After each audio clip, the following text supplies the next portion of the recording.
श्री स्वामी समर्थ. अवधूत चिंतन. श्री गुरुदेव दत्त. कसे आहात? मजेत आहात ना? असलंच पाहिजे, कारण तुमची पूर्ण कनेक्टिव्हिटी माझ्याशी आहे. चांगले विचार तुम्हाला माझ्याकडून मिळत आहेत. काहीतरी चांगले विचार आपण एकमेकांशी शेअर करत आहे, बोलत आहे, त्यामुळे तुम्ही पॉझिटिव्हच असणार हे मी 100% सांगू शकते तुम्हाला. श्री स्वामी समर्थ. आताची एनर्जी चेक करणार आहे ती आपण 7 डिसेंबरसाठी तुमच्या आयुष्यामध्ये काय चेंज होणार आहेत हे आपण आता बघणार आहोत. धनु राशीसाठी आजचा दिवस कसा राहील हे हे आपल्याला आज बघायचं आहे. श्री स्वामी समर्थ. श्री स्वामी समर्थ. अवधूत चिंतन. श्री गुरुदेव दत्त. माझे व्ह्यूअर्स आहेत त्यांच्या आयुष्यामध्ये चेंज येऊ दे, लाईफ बदलून जाऊ दे, आज दिवसभर त्यांच्यामध्ये पॉझिटिव्ह एनर्जी राहू दे. ओम नमो आदेश. श्री स्वामी समर्थ. अलख निरंजन, अलख निरंजन, अलख निरंजन. ओम श्री स्वामी समर्थ. श्री स्वामी समर्थ. श्री स्वामी समर्थ. ओम नमो आदेश. श्री स्वामी समर्थ. धनुराशीसाठी आजचा दिवस कसा राहील?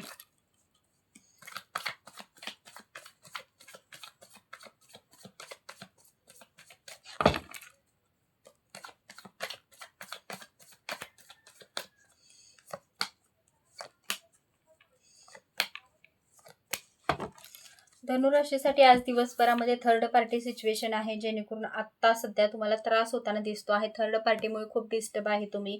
आयुष्यामध्ये थर्ड पार्टी सिच्युएशन आहे, ज्याच्यामुळे आयुष्य कुठंतरी ग्रहण लागलंय, कुठंतरी थांबलंय, संपलंय, तुमची चिडचिड होते, मनस्ताप खराब होत आहे. दिवसभरामध्ये आज एनर्जी खूप चेंज झालेली आहे.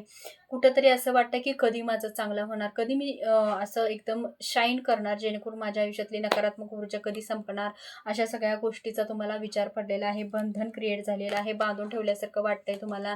माझ्याकडे आता करण्यासारखा पर्याय काहीच नाहीये, मी काय करू शकते किंवा काय करू शकतो, सगळं संपलेलं आहे, थांबलेलं आहे, अशा निगेटिव्ह गोष्टींचा त्रास तुम्हाला आज दिवसभरामध्ये होताना दिसतो आहे.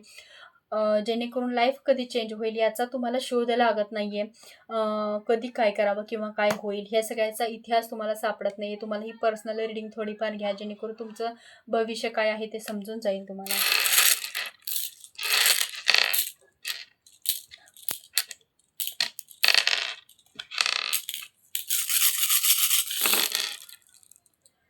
ओके.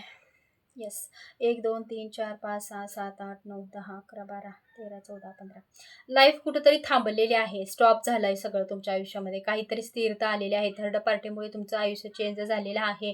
तुम्हाला आता असं वाटतंय की आता आयुष्य कुठेतरी बदलत नाहीये, काय नाहीये, अशा काही गोष्टी तुमच्यामध्ये आज दिवसभरामध्ये घडताना दिसत आहेत, जेणेकरून अशुभ वार्ता जास्त पसरलेल्या आहेत. त्यामुळे तुमच्यामध्ये चेंज खूप बदल आहे आणि सगळी निगेटिव्हिटी शक्ती तुमच्या शरीरामध्ये आता क्रिएट आहे, मनामध्ये, डोक्यामध्ये सगळं विचार करणे, सगळं तुमच्या मनस्थिती सध्या तीच आहे. याच्यावरती काय उपाय आहे, काय करावं? श्री स्वामी समर्थ. आजचा जो दिवस आहे तो कसा जाईल, काय फॉलो करावे लागेल?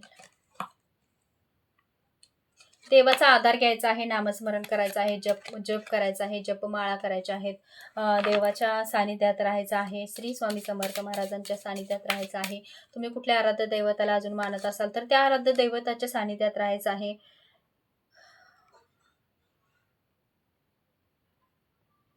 पोषण आहार म्हणजे आहार चांगला, म्हणजे शुद्ध आहार. तुम्हाला जर टेन्शन कमी करायचं, चहा वगैरे प्यायचं नाहीये किंवा ड्रिंक वगैरे करत असाल तर ते सुद्धा करायचं नाहीये. आहार चांगला घ्यायचा आहे, जेणेकरून तुमच्यावरती नकारात्मक ऊर्जेचा जो परिणाम आहे तो कुठेतरी थांबेल, स्थिर होईल. अशा काही गोष्टी आहेत त्या तुम्हाला फॉलो करायच्या आहेत, जेणेकरून तुमच्यावरती नकारात्मक ऊर्जा जी आहे ती कुठेतरी स्थिर होईल, बदलेल, चेंज होईल.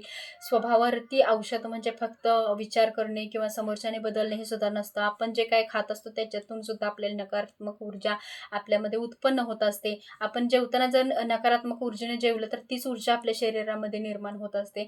पॉझिटिव्ह विचारानं सगळं जेवण आपण ग्रहण करायचं. पाणी पिताना चांगले पॉझिटिव्ह विचार आपल्यामध्ये ठेवायचे, बोलताना आपल्यामध्ये पॉझिटिव्हिटी ठेवायची, जेणेकरून त्यामधून 100% किंवा 50% तर आपला फरक तिथंच पडत असतो आपल्याला. हे मी स्वतः अनुभवलेलं आहे. श्री स्वामी समर्थ.